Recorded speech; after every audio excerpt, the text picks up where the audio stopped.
ഓം ചണ്ഡാകാരം ഭുജഗശയനം പത്മനാഭം സുരേശം വിശ്വാധാരം ഗഗനദൃശം മേഘവന്നം ശുഭാംഗം ലക്ഷ്മീകാന്തം കമലദീനം യോഗവേദ്ധ്യാനഗമ്യം വന്ദേ വിഷ്ണും ഭവൈരം സർവലോകൈകനാഥം.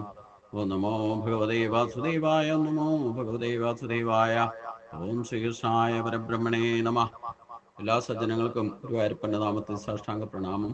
ശ്രീകൃഷ്ണ ചരിതാമൃതത്തില് ശ്രീമദ് ഭാഗവത ഭഗവത്ഗീത അവധൂത യദു സംവാദമാണ് നമ്മൾ ചിന്തിച്ചുകൊണ്ടിരിക്കുന്നത്. ഇനി 9ാമത്തെ അധ്യായത്തില് യദു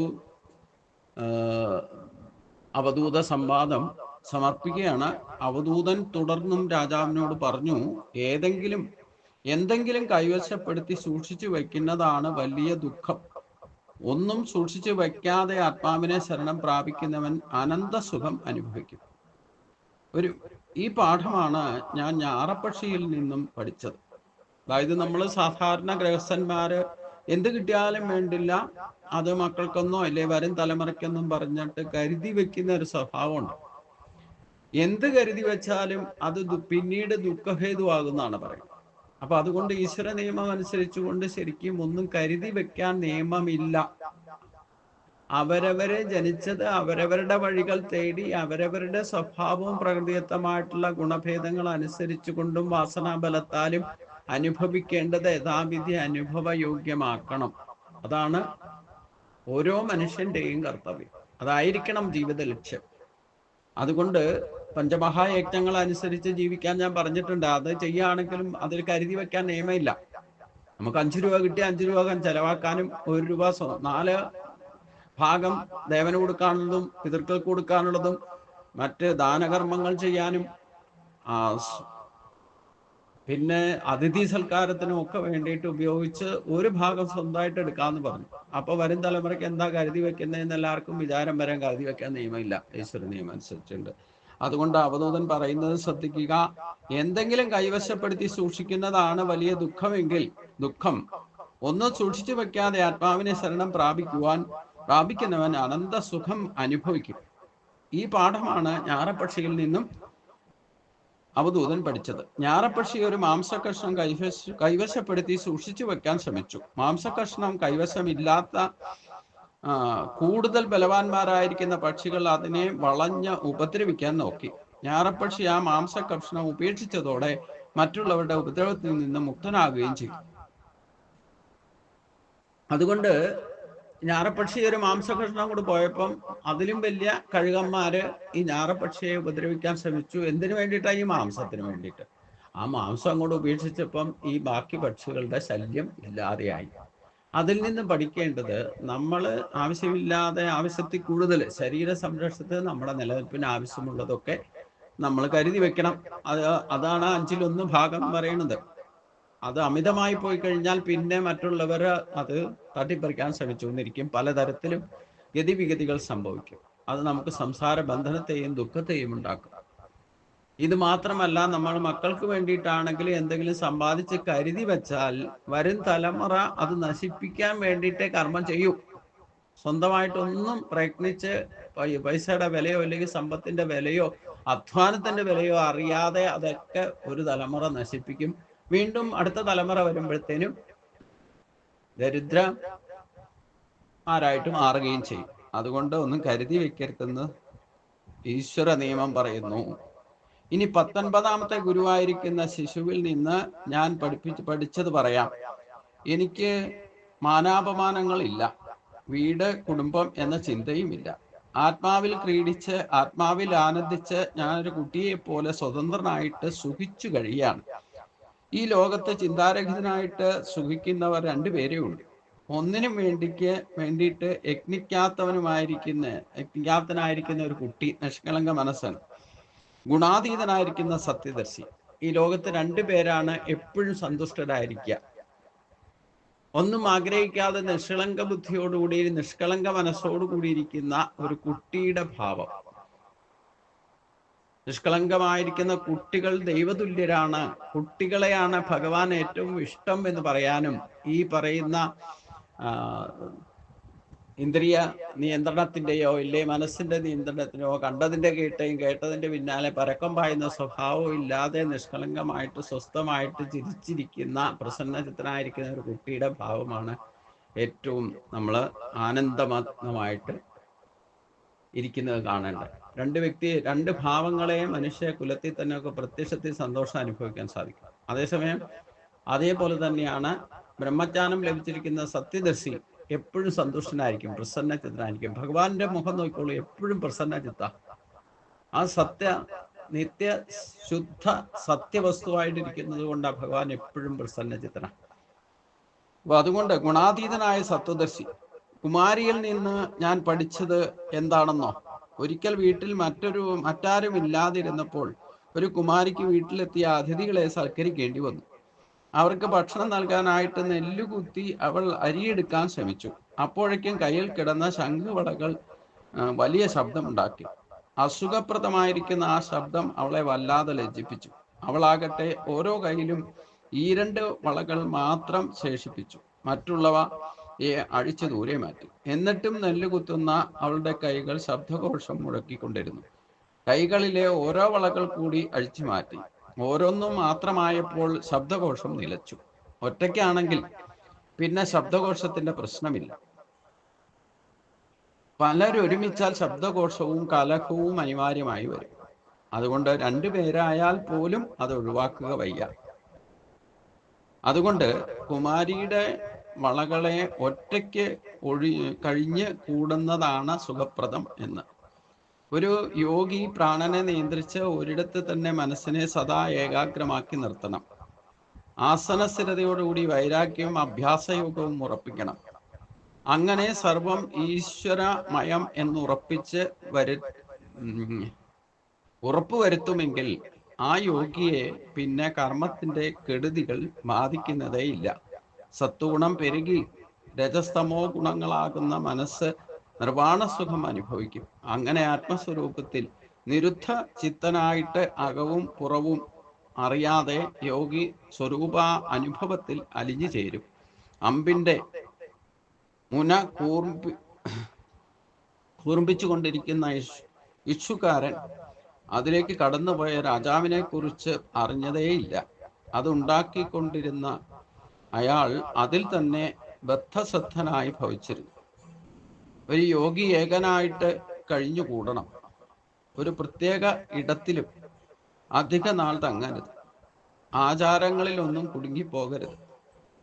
അധിക സംഭാഷണം ഒഴിവാക്കണം. ആത്മാനന്ദത്തിൽ ഉറപ്പു വന്ന യോഗി പിന്നെ വീടുണ്ടാക്കലും കുടുംബം കെട്ടിപ്പടുക്കലും ഒന്നും ആവശ്യമില്ല. ഇക്കാര്യങ്ങളാണ് ഞാൻ മറ്റുള്ളവരുടെ പാർപ്പിടങ്ങളെ സുഖമായി കഴിച്ചു കൂട്ടുന്ന സർപ്പത്തിൽ നിന്നും പഠിച്ചവ. അപ്പോ ഒറ്റയ്ക്ക് ഒരു യോഗിയാകാൻ ഇച്ഛിക്കുന്ന ആളെ എപ്പോഴും ഒറ്റയ്ക്ക് യാതൊരുവിധ ബന്ധനങ്ങളും ഇല്ലാതെ ബാഹ്യമായ ബന്ധങ്ങളെല്ലാം ഉപേക്ഷിച്ച് നിലയിൽ വസിക്കണം എന്ന് ഈ കുമാരിയിൽ നിന്ന് നമ്മൾ പഠിക്കണം. ഇതാണ് അവധൂതനും പഠിച്ചത്.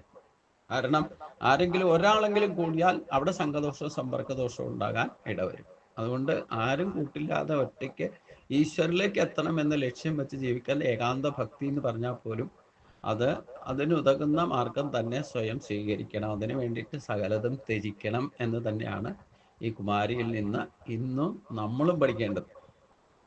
കാരണം എന്താ, 2 കൈ അടിച്ചാലല്ലോ ഒച്ച, ഒരു കൈ മാത്രം ഉള്ളെങ്കിലോ. അതുകൊണ്ട് എങ്ങനെയൊക്കെ ആയാലും എത്ര ഇഷ്ടം കൂടി ഒരേ മനസ്സാണ് എന്നൊക്കെ പറഞ്ഞുകൊണ്ട് നമ്മൾ കുറെ കാലം ഒന്നിച്ച് കഴിയാം, ഈശ്വര സാക്ഷാത്കാരത്തിന് വേണ്ടി ശ്രമിച്ചാലും അവിടെ സംഘദോഷവും സമ്പർക്കദോഷവും ഒക്കെ ഉണ്ടാകാനിട വരും. അതുകൊണ്ട് അത് പാടില്ല എന്നാണ് ഇതിൽ നിന്നും കുമാരിയിൽ നിന്ന് പഠിക്കേണ്ടത് എന്ന് പറഞ്ഞു. അപ്പൊ കർമ്മത്തിന്റെ കെടുതികൾ എങ്ങനെയാലും ബാധിക്കും, അതാണ് പ്രശ്നം. അതുകൊണ്ട് ഒറ്റയ്ക്ക് ശാന്തസുന്ദരമായ സ്ഥലം തെരഞ്ഞെടുത്ത്, അതുപോലെ വിജനമായ സ്ഥലമോ അല്ലെങ്കിൽ അതുപോലുള്ള ക്ഷേത്ര പരിസരങ്ങളോ ഒക്കെ ആയിരിക്കണം എന്നർത്ഥം. എന്നാലും കുറച്ച് ഞാനിപ്പം പറഞ്ഞു കഴിഞ്ഞാൽ ഉദാഹരണമായിട്ട് ഒറ്റയ്ക്ക് സകലത്ത് ഉപേക്ഷിച്ച് ഒറ്റയ്ക്കാണ് വന്ന് താമസിക്കണേ. പക്ഷേ ക്ഷേത്ര പരിസരത്താണ് ഇപ്പോഴത്തെ സ്ഥിതിയിൽ ഒരു 10 വർഷം മുമ്പായിരുന്നു ഇവിടെ കുറച്ചുകൂടെ വിജനമായിരുന്നു എന്ന് പറയാം. കുറച്ചുകൂടെ ഏകാഗ്രമായിട്ടൊക്കെ നമുക്ക് ക്ഷേത്രത്തിൽ ദർശനം നടത്താനും സാധിക്കുമായിരുന്നു. അടുത്തുള്ള പ്രദേശത്ത് പോലും നമുക്ക് യാതൊരുമില്ല. അടുത്ത് താമസിച്ചാൽ പോലും ക്ഷേത്രത്തിലെ ശബ്ദകോലാഹലങ്ങളൊക്കെ ഇങ്ങോട്ട് കേൾക്കും. ഇപ്പം ഞാനിപ്പം ബ്രഹ്മസമ്മേളനത്തിലാണ് താമസിക്കണമെന്നുണ്ടെങ്കിലും അവിടെ എന്തെങ്കിലും ഒച്ചപ്പാടോ മൈക്കോ അങ്ങനെ എന്തെങ്കിലുമൊക്കെ പരിപാടി ഉണ്ടെങ്കിൽ അതിൻ്റെ ശബ്ദമൊക്കെ ഇങ്ങോട്ട് വരും. അപ്പം നമ്മൾ ഒറ്റയ്ക്ക് താമസിക്കാമെന്ന് വിചാരിച്ചാൽ പോലും അതാണ് ഇവിടെ പറഞ്ഞത്, പല കർമ്മത്തിന്റെ കെടുതികൾ ബാധിക്കാൻ ഇടവരും ഒറ്റയ്ക്ക് ചില സ്ഥലത്തൊക്കെ ഒറ്റയ്ക്ക് താമസിച്ചാലും.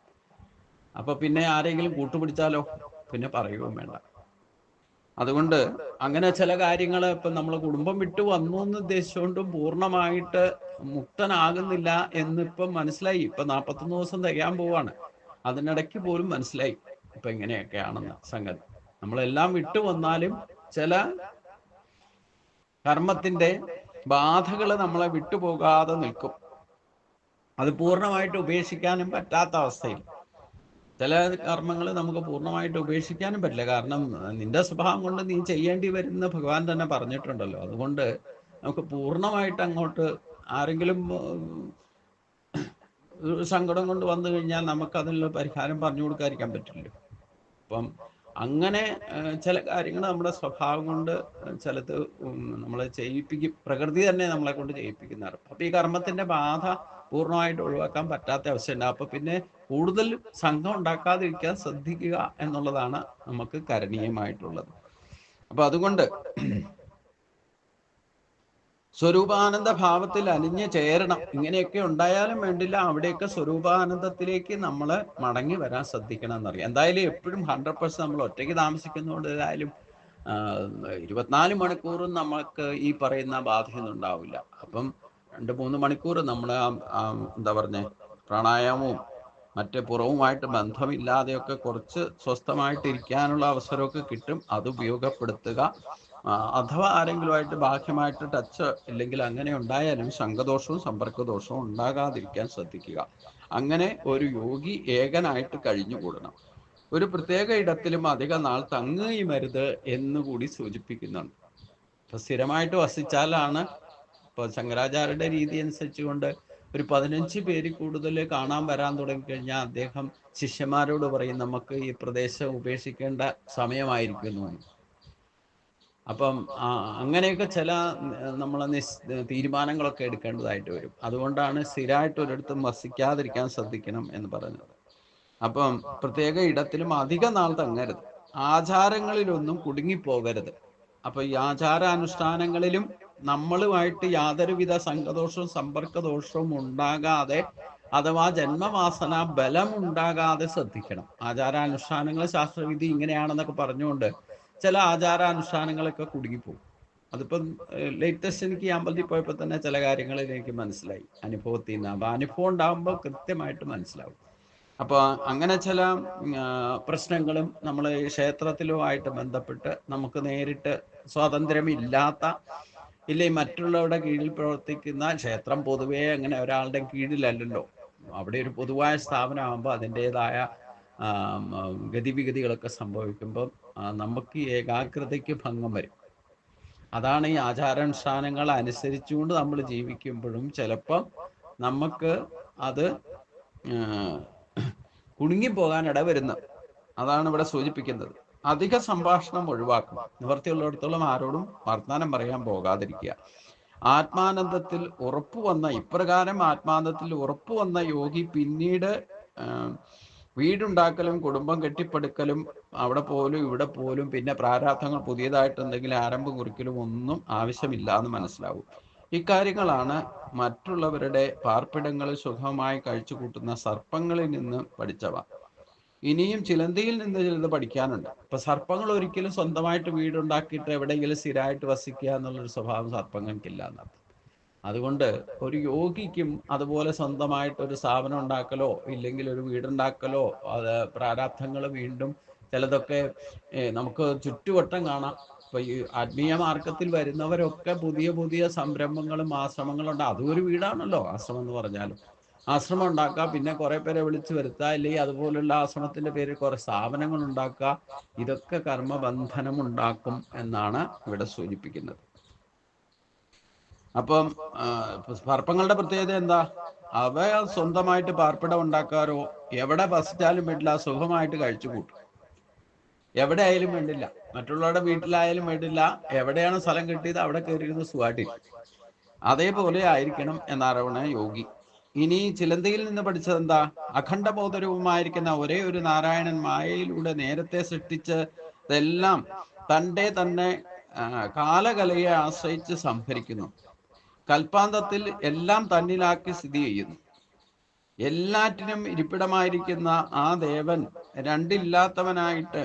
രണ്ടല്ലാത്തവനായിട്ട് ഒന്നായി അങ്ങനെ വർത്തിക്കുന്നു. കാലം കൊണ്ട് എല്ലാം സമമാക്കി മായാവിയായി കഴിയുന്നു. ഇതാണ് കൈവല്യസ്ഥിതി എന്ന് പറയുന്നത്. ഇപ്പൊ ചലന്തി പ്രാണികളെ പിടിച്ച് തിന്നാൻ വേണ്ടിയിട്ട് അതിന്റെ ആഹാരത്തിന്റെ മാർഗത്തിന് വേണ്ടിയിട്ടാണ് ചലന്തി വലയുണ്ടാക്കി ഒളിച്ചിരിക്കും. എന്നിട്ട് അതിനാവശ്യമുള്ള കാര്യം കഴിഞ്ഞു കഴിഞ്ഞാൽ ഈ ചിലന്തി വരയെ തിരിച്ച് തന്നിലേക്ക് തന്നെ ലയിപ്പിക്കാനുള്ള കഴിവുണ്ട്. അവിചാരിതമായിട്ട് ഇപ്പൊ ചിലപ്പോൾ നമ്മളൊക്കെ കടന്നു പോകുമ്പോൾ ചിലന്തി വല കണ്ടാൽ ഒന്നുകിൽ തട്ടിക്കളയില്ലേ, നമ്മുടെ ശരീരം തന്നെ അത് നമ്മൾ കണ്ടിട്ടില്ലെങ്കിൽ നമ്മുടെ ശരീരം അതിനെ തട്ടി നശിപ്പിക്കും. അതല്ല ഉദ്ദേശിക്കുന്നത്. ഇത് തന്നെ സ്വയം ചിലന്തി വല ഉണ്ടാക്കി അതിന്റെ ആഹാരം പ്രാണികളെ പിടിച്ച് തിന്നാനുള്ള ആ സംവിധാനമുണ്ട്. അതിന് വേണ്ടിയിട്ട് തൻ്റെ ശരീരത്തിൽ നിന്ന് തന്നെയാണ് ഈ വല സൃഷ്ടിച്ച് അത് വലയാക്കി മാറ്റിയിട്ട് അത് കഴിഞ്ഞ് അതിൻ്റെ ആവശ്യം കഴിഞ്ഞു കഴിഞ്ഞാൽ അതിനെ തന്നിലേക്ക് മുഴുവൻ, ഈ ചിലന്തി വല ഏതൊക്കെ ആകൃതിയിൽ എങ്ങനെയൊക്കെ ഉണ്ടാക്കാനും വേണ്ട തന്നിലേക്ക് തന്നെ തിരിച്ചു വലിച്ചെടുക്കാനുള്ള കഴിവുണ്ട്. ഇതേപോലെയാണ് ഭഗവാൻ ഈ അവസ്ഥാത്രയം സൃഷ്ടിസ്ഥിതി ലയം സംഭവിച്ചുകൊണ്ടിരിക്കുന്നത്. അപ്പൊ ചിലന്തി വലയിൽ നിന്ന് എന്താണ് ചിലന്തിയെ പറ്റി എന്താണ് നമ്മൾ മനസ്സിലാക്കണത്? നമ്മൾ എന്തൊക്കെ നമ്മുടെ ജീവിതം ശരീരത്തെ നിലനിർത്താൻ വേണ്ടിയിട്ട് ജീവിച്ചിരിക്കുന്നിടത്തോളം കാലം എന്തൊക്കെയാണോ നമ്മൾ ബാഹ്യമായിട്ട് ബന്ധപ്പെടുന്നത്, ആ ബാഹ്യമായ വിഷയങ്ങള് നമ്മുടെ അന്നേരത്തെ നിലനിൽപ്പിന് വേണ്ടിയിട്ട് എന്തൊക്കെ ചെയ്താലും വേണ്ടില്ല, സ്വയം ചെയ്യേണ്ടതായിക്കോട്ടെ, മറ്റൊരാളെ കൊണ്ട് ചെയ്യിപ്പിക്കേണ്ടതായിക്കോട്ടെ, കൂടി ചെയ്യേണ്ടതായിക്കോട്ടെ, അത് ബന്ധുമിത്രാദികളായിക്കോട്ടെ, പക്ഷി മൃഗാദികളായിക്കോട്ടെ, ബാഹ്യമായ ദൃശ്യപ്രപഞ്ചത്തിൽ നിന്ന് എന്തൊക്കെ നമ്മൾ ഇടപെട്ടാലും വേണ്ടില്ല, ഈ യോഗാവസ്ഥയിലേക്കില്ല ഈശ്വര സാക്ഷാത്കാരത്തിന് വേണ്ടി ശ്രമിക്കുമ്പം ഇതിനെയൊക്കെ ഉപേക്ഷിച്ച് തന്നിൽ നിന്നാണ് ഇതൊക്കെ പ്രകടമാകുന്നത്. ഞാൻ എന്നുള്ള ആ ബോധമാണ് നമ്മളെ ഇതൊക്കെ ദൃശ്യപ്രപഞ്ചത്തെ കാണിച്ചു തരുന്നത്. ആ ഞാനെന്ന ഭാവനയിൽ തന്നെ ഒതുങ്ങിക്കഴിഞ്ഞാൽ പിന്നെ ബാഹ്യമായ വിഷയങ്ങളൊക്കെ തന്നിൻ്റെ ഉള്ളിലേക്ക് തന്നെ ലയിപ്പിച്ച് സ്വസ്ഥനായിട്ടിരിക്കണം. ഇതാണ് ചിലന്തി വലയിൽ നിന്നും മനസ്സിലാക്കേണ്ടത്. കേവലമായ ബോധരൂപൻ വീണ്ടും സ്വശക്തിയെ മായയെ പ്രക്ഷോഭിപ്പിച്ച് ആരംഭത്തിൽ പ്രാണനെ സൃഷ്ടിക്കുകയും തുടർന്ന് ത്രിഗുണങ്ങളെ സംയോജിപ്പിച്ച് വിശ്വതോമുഖമായിരിക്കുന്ന വിശ്വരൂപനായിട്ട് ഭവിക്കുന്നു.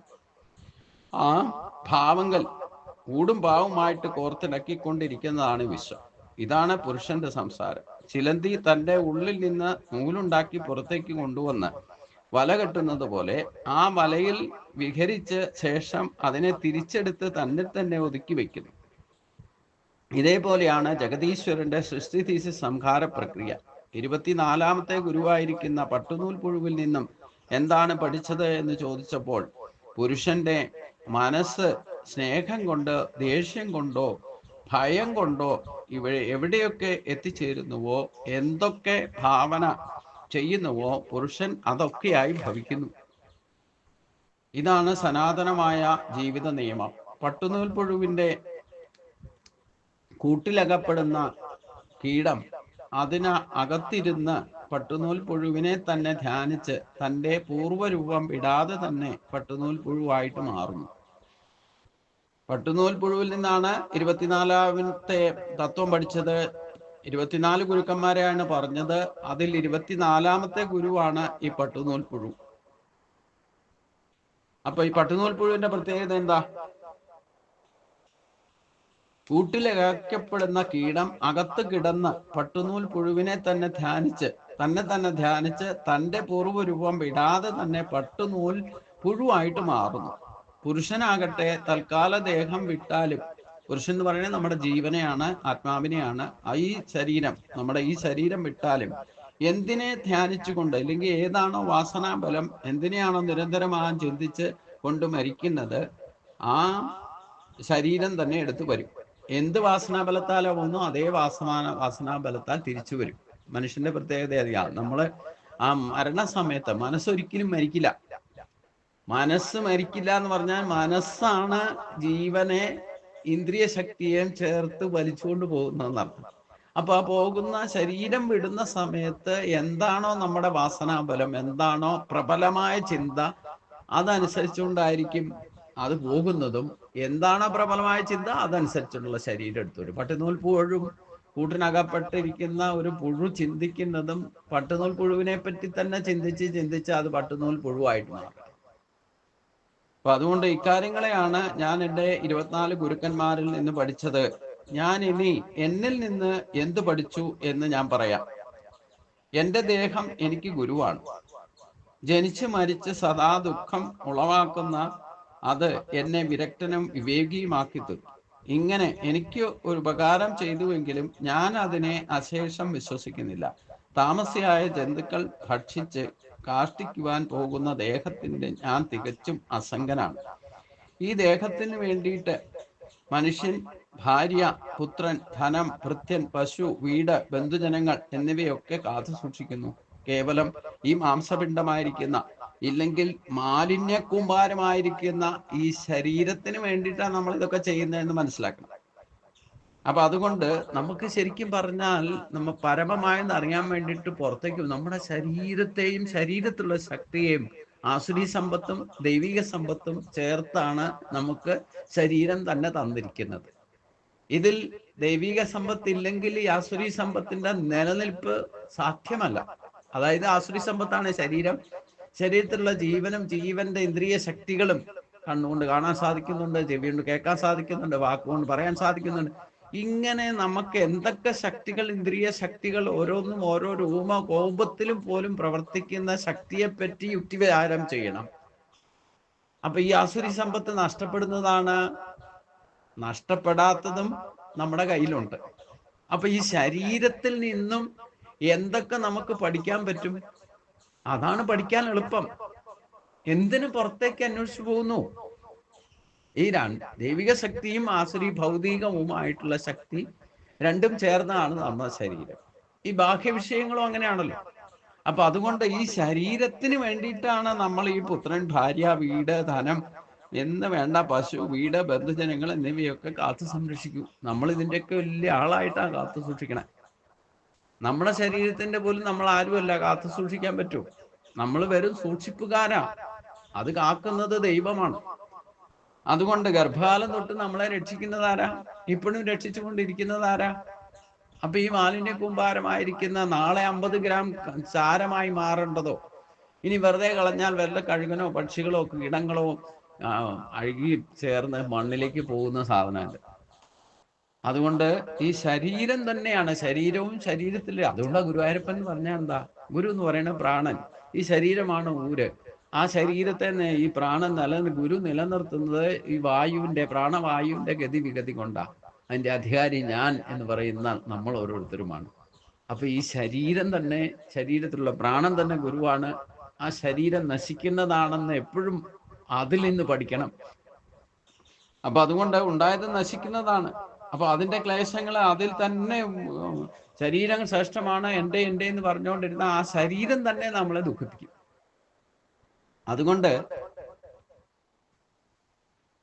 അത്യന്ത ആയാസപ്പെട്ട് സമ്പത്തുകൾ ശേഖരിച്ച് ഈ നശിക്കുന്ന ശരീരം കൊണ്ട് അത് സൂക്ഷിച്ചു വെക്കാം, അത് കാലം അനുഭവിക്കാം എന്നൊക്കെ വിചാരിക്കുന്നു. എന്നാൽ ഇതെല്ലാം കൈവിട്ട് ഒടുവിൽ അത് നശിക്കുകയും ചെയ്യും. ഇനി അതൊക്കെ നശിക്കാതെ നമ്മൾ കരുതി വെച്ചിട്ടുണ്ടെങ്കിൽ നമ്മുടെ ശരീരങ്ങൾ നശിക്കും. അപ്പൊ ഈ കരുതി വെച്ചതൊക്കെ ആരാ അനുഭവിക്കുക? നാളത്തേക്കെന്ന് പറഞ്ഞുകൊണ്ട് കരുതി വെച്ചിട്ട് ഇപ്പം ഉണ്ടാക്കി വെച്ച ഭക്ഷണം കഴിക്കാതെ അത് വൈകുന്നേരത്തേക്കില്ലേ നാളെ എടുക്കാന്ന് പറഞ്ഞുകൊണ്ട് വെച്ചാൽ അത് കഴിക്കാൻ യോഗം കിട്ടിയില്ലെങ്കിലോ? അപ്പൊ നമ്മുടെ കൈ കിട്ടിയത്, അതുകൊണ്ട് ഞാൻ പറഞ്ഞ മുമ്പിൽ കിട്ടിയ ഭക്ഷണം കഴിക്കണമെങ്കിൽ പോലും തൊണ്ടഭാഗ്യം വേണമെന്ന് പറയും, ഇല്ലെങ്കിൽ കഴിക്കാൻ കിട്ടില്ല. അപ്പൊ അതുകൊണ്ട് പഞ്ചേന്ദ്രിയങ്ങൾ ഓരോന്നും അതിനെ ഓരോ സ്ഥലത്തേക്ക് പിടിച്ചു വലിക്കും. കണ്ടതിനും കേട്ടതിന്റെയും പിന്നാലെ ദാഹവും വിശപ്പും അതിനെ ഭക്ഷണത്തിന് വേണ്ടിയിട്ട് പരക്കം പായിക്കുന്നു. ജനനേന്ദ്രിയം രതി സുഖത്തിനായിക്കൊണ്ട് പ്രലോഭിക്കും. എന്തിന്?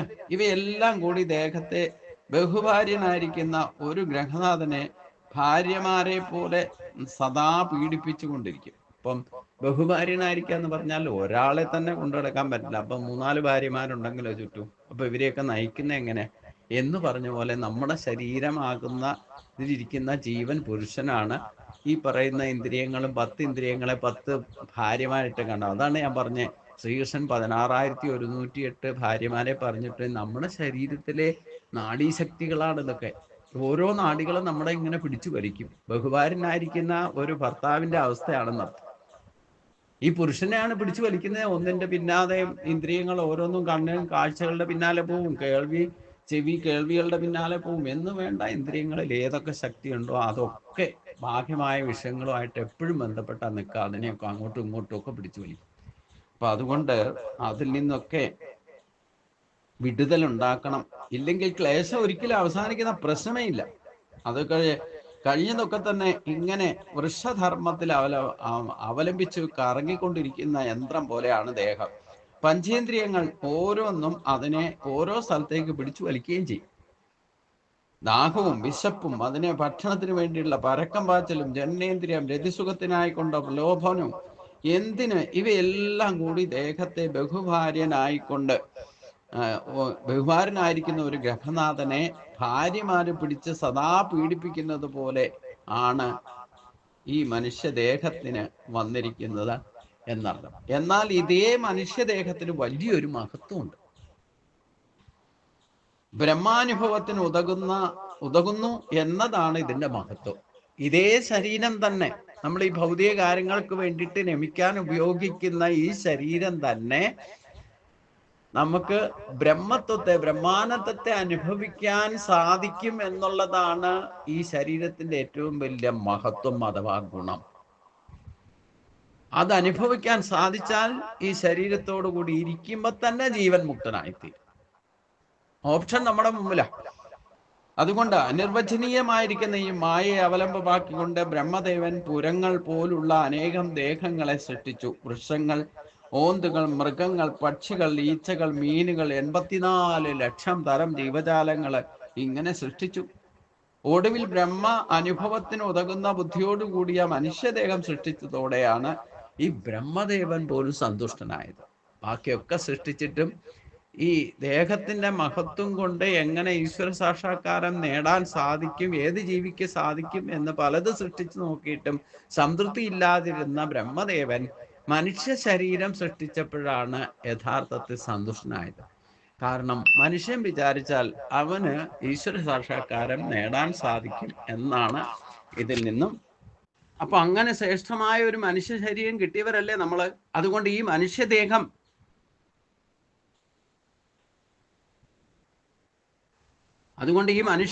അതിദുർലഭമാണ്. അനേക ജന്മങ്ങൾക്ക് ശേഷം ലഭിക്കുന്നതുമാണ്.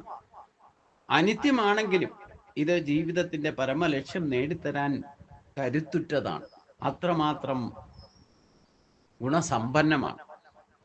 അത് കിട്ടിക്കഴിഞ്ഞാൽ ഒരു ധീരൻ അതിവേഗം മരണത്തിന് മുമ്പ് ദുഃഖമോചന രൂപമായിരിക്കുന്ന മോക്ഷത്തിന് വേണ്ടിയിട്ട് യത്നിക്കേണ്ടതാണ്. ഇതാണ് മനുഷ്യ ജന്മത്തിന്റെ യഥാർത്ഥ ലാഭം എന്ന് പറയുന്നത്. ജീവിത ലാഭം എന്താ? മനുഷ്യജന്മത്തിന്റെ ജീവിത ലാഭം എന്ന് പറയുന്നത് ഈ ഭോഗസുഖങ്ങളും ഇന്ദ്രിയ ഭോഗസുഖങ്ങളും ലൗകിക വിഷയങ്ങളിൽ കുറെ സമ്പത്തും ഉണ്ടാക്കി ഐശ്വര്യവും AC-യും ഫ്രിഡ്ജും കാറും ഇങ്ങനെ എല്ലാ സൗകര്യങ്ങളും അനുഭവിച്ച് ജീവിക്കുകയാണ് ജീവിത ലക്ഷ്യം എന്ന് തീരുമാനിച്ചു. അതാണ് മനുഷ്യ ജന്മത്തിന്റെ ഏറ്റവും വലിയ ജീവിത ലാഭം എന്ന് വിചാരിച്ചാൽ ഇതൊക്കെ എന്താണെന്ന് അറിയാൻ വേണ്ടിയിട്ട് അനുഭവിച്ചോളൂ. പക്ഷേ പരമമായ മനുഷ്യജന്മത്തിന്റെ ഉദ്ദേശ ലക്ഷ്യം എന്ന് പറയുന്നത് ഈശ്വരൻ ഉദ്ദേശിക്കുന്നത് ഈ ദേഹത്തെ തന്നെ ഉപയോഗിച്ചുകൊണ്ട് ഈശ്വര സാക്ഷാത്കാരം നേടാൻ സാധിക്കും. അതിന് പറ്റിയ ശരീരമാണ്, അതിനുള്ള ഇന്ദ്രിയ ശക്തികളുമാണ്. ഈശ്വരന്മാരുടെ എല്ലാ ദേവന്മാരുടെയും ശക്തികൾ സമ്മേളിച്ച് ഓരോ ഇന്ദ്രിയ ദേവതാ സങ്കല്പത്തിലേക്ക് കൊണ്ടുവരാൻ കഴിഞ്ഞതുകൊണ്ടാണ് ഈ മനുഷ്യദേഹം കൊണ്ട് തന്നെ ഈശ്വര സാക്ഷാത്കാരം നേടാൻ സാധിക്കും എന്ന് പറഞ്ഞതിൻ്റെ അർത്ഥം. അപ്പൊ നമ്മൾ മനുഷ്യജന്മം ഇത്ര ദിവ്യമായ ഒരു ജന്മം കിട്ടിയിട്ട് നമ്മൾ അതിനെ എങ്ങനെയാണ് ഉപയോഗിക്കുന്നത് എന്നത് സ്വയം യുക്തി വിചാരം ചെയ്യണം. അത് പരസ്പരം ചർച്ച ചെയ്യുന്നതിൽ നല്ലത് എന്താന്ന് വെച്ച് കഴിഞ്ഞാൽ, എനിക്ക് ഈ ശ്രേഷ്ഠമായ ശരീരത്തിന് കിട്ടിയിട്ടുണ്ടല്ലോ, ഞാൻ എന്ന് പറയുന്നതും എൻ്റെ എന്ന് പറയുമ്പോഴും ഈ ശരീരമാണല്ലോ. എല്ലാത്തിനും ആധാരം. അതുകൊണ്ട് ഇങ്ങനെ ഒരു ശരീരം എനിക്ക് കിട്ടിയിട്ട് ഞാൻ ഇതുകൊണ്ട് ഇതുവരെ എന്ത് ചെയ്തു? യഥാർത്ഥത്തിൽ ഈ ശരീരം കിട്ടിയതിൻ്റെ മഹത്വം എന്താണ്? ഇതെന്തിനു വേണ്ടിയിട്ടാണ് കിട്ടിയത് എന്നൊന്ന് സ്വയം യുക്തി വിചാരം ചെയ്യൂ. അതാണ് ഞാൻ ഗീത പറയുമ്പോൾ തന്നെ ആദ്യം തന്നെ പറയാറുള്ളത്. ധർമ്മക്ഷേത്രേ കുരുക്ഷേത്രേ സമവേദായ യുത്സവ മാമക പാണ്ഡവശ്ചൈവ കിമ കുരുത സഞ്ജയ എന്ന് ധൃതരാഷ്ട്ര ചോദിക്കുന്നതിൻ്റെ യഥാർത്ഥ താത്വികമായ അർത്ഥം എന്ന് പറയുന്നത്, ധർമ്മക്ഷേത്രമാകുന്ന ഈ ശരീരത്തോടു കൂടി കുരുക്ഷേത്രമാകുന്ന ഭൂമിയിൽ നാം ഓരോരുത്തരും ജീവിക്കാൻ ഉത്സാഹത്തോടുകൂടി വന്ന് ജനിച്ചിട്ട് ഇതുവരെ ഞാനും നിങ്ങളും ധർമ്മത്തിന് ക്ഷതം വരാതിരിക്കാൻ വേണ്ടിയിട്ട് എന്തു ചെയ്തു എന്നൊന്ന് വിചാരം ചെയ്തു നോക്കൂ. ഉത്തരം സ്വയം കണ്ടെത്തൂ. അപ്പം ഇത് തന്നെ നിങ്ങൾക്ക് മനസ്സിലാകും. ഈ വിഷയസുഖം എവിടെയും ഏതവസ്ഥയും കുറേയൊക്കെ സാധ്യമായി തീരുന്നതാണ്. പക്ഷെ അത് ശാശ്വതമായിട്ട് നിലനിർത്താൻ സാധിക്കുന്നതില്ല. ഞാൻ ഇപ്രകാരം സ്വന്തം അനുഭവം നേടി ഇതാ മുക്തസംഗനായി വിഹരിക്കുന്നു. ഒരു ഗുരുവിൽ നിന്ന് മാത്രം ലഭിക്കുന്ന ജ്ഞാനം സ്ഥിരവും പുഷ്കലവുമായി ഭവിക്കുന്നില്ല. അതീതമായിട്ട് അദ്വിതീയമായിട്ടുള്ള ഈ ബോധം, അഖണ്ഡ ബോധബ്രഹ്മത്തെ ഋഷിമാർ പലരും പലതരത്തിലാണല്ലോ പാടി പുകഴ്ത്തിയിരിക്കുന്നത്. അപ്പം അതുകൊണ്ട് നമുക്ക് ഈ ഒരു സാക്ഷാത്കാരം സാധിക്കണമെങ്കിൽ എനിക്കുണ്ടാകുന്ന അനുഭവം അതേപോലെ തന്നെ ആയിരിക്കണമില്ല മറ്റൊരാൾക്കുണ്ടാകുന്നത്. അപ്പൊ നമ്മൾ യുക്തിസഹജമായിട്ട് ഇതൊക്കെ മനസ്സിലാക്കിയിട്ട് നമ്മുടെ ജീവിതത്തിൽ തന്നെ ഇത് സാക്ഷാത്കരിക്കാന്ന് പറഞ്ഞാൽ യുക്തിസഹജമായിട്ട് നമുക്കുടെ സ്വഭാവം വെച്ചുകൊണ്ട് അതനുസരിച്ചുകൊണ്ട് മാത്രമേ ഇതിനെ സാക്ഷാത്കരിക്കാൻ സാധിക്കൂ. ഗുരുവിൽ നിന്ന് ഉപദേശം കിട്ടിയാലും മാർഗദർശനം കിട്ടിയാലും അത് യുക്തിവിധാനം ചെയ്ത് നമ്മുടെ സ്വഭാവം അനുസരിച്ചു കൊണ്ട് തന്നെ ഈശ്വരനെ നമ്മൾ സാക്ഷാത്കരിക്കണം. കാരണം ഏത് വ്യക്തിയിൽ കാണുന്ന സ്വഭാവവും എന്നിൽ നിന്നുണ്ടായിട്ടുള്ളതാണെന്ന് ഭഗവാൻ പറഞ്ഞിട്ടുണ്ട്. അത് നല്ലതോ ചീത്തയാകാം, ന്യായമോ അന്യായമോ, ധർമ്മോ അധർമ്മങ്ങൾക്ക് എല്ലാത്തിൻ്റെയും മായാ പ്രപഞ്ചത്തില് ഭഗവാന്റെ സൃഷ്ടി അല്ലാത്ത ഒന്നുമില്ല എന്നർത്ഥം. അപ്പൊ എല്ലാവരുടെയും സ്വഭാവവും വൈരുദ്ധ്യാത്മക നമുക്ക് തോന്നിയാലും ആ വൈരുദ്ധ്യാത്മകതയിലൂടെ തന്നെ ഈശ്വര സാക്ഷാത്കാരത്തിലേക്ക് എത്താം. കാരണം ഒന്നിൽ നിന്നാണ് ഈ പല ഭാവങ്ങളും പല രൂപങ്ങളും പല നാമരൂപങ്ങളും പ്രകടമായിരിക്കുന്നത്. അപ്പം അതാത് വഴിക്ക് തന്നെ വീണ്ടും വിചാരം ചെയ്താൽ അതേ വഴിയിൽ കൂടെ അവരവർക്ക് ചേർന്ന വഴിയിലൂടെ സഞ്ചരിച്ചാലും നമ്മളെല്ലാവരും ആത്യന്തികമായിട്ട് എത്തുന്നത് ആ പരമമായ തത്വത്തിൽ ഒന്നായിരിക്കും. അപ്പൊ പലതായിട്ട് കാണുന്നത് തന്നെയാണ് ഒന്നായിട്ടിരിക്കുന്നത് എന്ന് മനസ്സിലാക്കിയ പ്രശ്നമില്ലല്ലോ. അപ്പൊ സ്വഭാവം മാറ്റുക എന്ന് പറയുന്നത് ഗുരുവായൂരപ്പൻ പറഞ്ഞാലും നമ്മൾ നമ്മുടെ സ്വഭാവം ഒന്നും മാറ്റില്ല. അപ്പൊ അവരവരുടെ സ്വഭാവം വച്ചുകൊണ്ട് തന്നെ എന്നിലേക്ക് വരാൻ സാധിക്കും. പക്ഷേ ആ സ്വഭാവത്തിലുള്ള ഈ ഭൗതികമായിട്ടുള്ള ലൗകികമായിട്ടുള്ള സുഖഭോഗങ്ങളിൽ നിന്നും ഈ ശരീരത്തിലൂടെ ഉള്ള ഇന്ദ്രിയ ശക്തികളെ നിയന്ത്രിക്കണം, അതിനെ പിൻവലിക്കണം. അപ്പോൾ തന്നെ വഴി ഭഗവാന്റെ അടുത്തേക്ക് തന്നെ. നമ്മളെ പ്രശ്നത്തിൽപ്പെടുത്തുന്നത് എന്താ? ഈ ദൃശ്യപ്രപഞ്ചമാണ്. ഇതാണ് മായ. ആ മായയെ ജയിക്കണം. അപ്പൊ മരണത്തിന് മുമ്പ് ദുഃഖമോചന രൂപമായിരിക്കുന്ന മോക്ഷത്തിന് വേണ്ടി ആണ് ഒരു മനുഷ്യൻ ഈ ശരീരം കൊണ്ട് യത്നിക്കേണ്ടത്. വിഷയസുഖം എവിടെയും ഏതവസ്ഥയിലും കുറേയൊക്കെ സാധ്യമായി തീരുന്നതാണല്ലോ. ഞാൻ ഇപ്രകാരം സ്വയം ആത്മാവ് അനുഭവം നേടി മുക്തസംഗനായി കൊണ്ട് ജീവിക്കുന്നു. ഒരു ഗുരുവിൽ നിന്ന് മാത്രം ലഭിക്കുന്ന ജ്ഞാനം ഒരിക്കലും പുഷ്കലമായിട്ട് ഭവിക്കുന്നില്ല എന്ന് പറഞ്ഞാൽ ആ ജ്ഞാനത്തെ ഉപയോഗിച്ചുകൊണ്ട് അവരവരുടെ സ്വഭാവം അനുസരിച്ചുകൊണ്ട് അവരവർക്ക് പറ്റിയ ഗുരുക്കന്മാരെ കണ്ടെത്തി നമ്മുടെ അനുഭവങ്ങൾ തന്നെ നമ്മുടെ ഗുരുവായിട്ട് മാറണം. ഏത് ജീവജാലങ്ങളുമായിട്ട് 24 ഗുണങ്ങൾ ഈ ഗുരുവിന് അവധൂതന് ശരിക്കും പാഠം നൽകിയെങ്കിലും അതേ നമ്മളിപ്പോൾ ചിലന്തിയോ ഇല്ലെങ്കിൽ 24 ഗുരുക്കന്മാരെ അന്വേഷിച്ച് പോയിട്ട് അതിൻ്റെ മുന്നിൽ പോയി നമ്മളെ ചെന്ന് പെട്ടാൽ ചിലപ്പോൾ നമുക്ക് ഈ പറയുന്ന അവബോധമൊന്നും അതിൽ നിന്ന് കിട്ടിക്കൊള്ളണം നിർബന്ധമില്ല. നമ്മുടെ ജന്മവാസനയും നമ്മുടെ കർമ്മവാസനയും എന്താണെന്ന് മനസ്സിലാക്കിയിട്ട് നമ്മുടെ മുമ്പിൽ നമ്മൾക്ക് യഥാർത്ഥ മാർഗത്തിലേക്ക് നയിക്കുന്ന ഏത് അനുഭവം ഉണ്ടായാലും ഏത് ജീവിയായാലും ഏത് പ്രതിയോഗിയായാലും അത് നമ്മുടെ ഗുരുവായിട്ട് മാറും. ഏത് അനുഭവം, ചിലപ്പോൾ ഒരാളുടെ വാക്കായിരിക്കാം, ചിലപ്പോൾ ഒരാളുടെ പ്രവൃത്തിയായിരിക്കണം, ഒരാളെ കണ്ടിട്ടായിരിക്കാം, ഒരാളെ കേട്ടിട്ടായിരിക്കാം. ഇതൊക്കെ പരസ്പരമുള്ള സംഘ ദോഷങ്ങളെ അല്ല നമ്മൾ ഗുരുവായിട്ട് സ്വീകരിക്കേണ്ടത്. ചില ദോഷങ്ങളും നമുക്ക് മാർഗം ദർശനം നൽകുകയും ചെയ്യും. അപ്പം ഈ സംഘം ഉണ്ടാകുമ്പോൾ സംഘദോഷമോ വസ്തുദോഷമോ ഏത് തരത്തിലായാലും വേണ്ടില്ല, നമുക്ക് ആ അനുഭവത്തിൽ നിന്ന് പഠിക്കാനുണ്ടാവുന്നത്. അത് പോസിറ്റീവാക്കി മാറ്റുക എന്നുള്ളതാണ് നമ്മുടെ ധർമ്മം. അത് സാധിച്ചാലോ മുക്തസംഗനായി തീരും. ശരീരത്തോട് ഇരിക്കുമ്പോൾ തന്നെ ജീവൻ മുക്ത ഭാവം നമ്മൾ അനുഭവിച്ച് തീർത്താൽ മാത്രമേ നമുക്ക് ശരീരം ത്യജിക്കുമ്പോഴും ആ മുക്തിമാർഗം തെളിഞ്ഞു കിട്ടുള്ളൂ എന്നറിയുക. മരിച്ചിട്ട് ചേരേണ്ട സ്ഥലത്തല്ല ജീവൻ മുക്തി എന്ന് പറയണം. അതുകൊണ്ട് ഉദ്ധവരെ, ഗാംഭീര ബുദ്ധിമാനായിരിക്കുന്ന ആ അവധൂതൻ യദുവിനോട് ഇത്രയും പറഞ്ഞ ശേഷം യാത്ര പറഞ്ഞു പിരിഞ്ഞു. ഞങ്ങളുടെ വംശത്തിന്റെ ആദിപുരുഷനായിരുന്നു ഈ യദു ചക്രവർത്തി. അവധൂത വാക്കുകൾ കേട്ടറിഞ്ഞ് സർവസംഘ പരിത്യാഗിയായി സമചിത്തനായിക്കൊണ്ട് ജീവൻ മുക്തനായി ഭവിച്ചു എന്ന് പറഞ്ഞുകൊണ്ടാണ് ഈ അധ്യായം ഇവിടെ സമർപ്പിക്കുന്നത്. ഉദ്ധവനും കൃഷ്ണനും തമ്മിലുള്ള സംവാദമാണ്. ഇനി അടുത്ത അധ്യായം 10-ാമത്തെ ജീവിതത്തെ പറ്റി ഒരു നിരൂപണം ഭഗവാൻ തന്നെ ഉദ്ധവർക്ക് പറഞ്ഞു കൊടുക്കുന്നുണ്ട്. അത് നമുക്ക് അടുത്ത ദിവസം ചിന്തിക്കാം.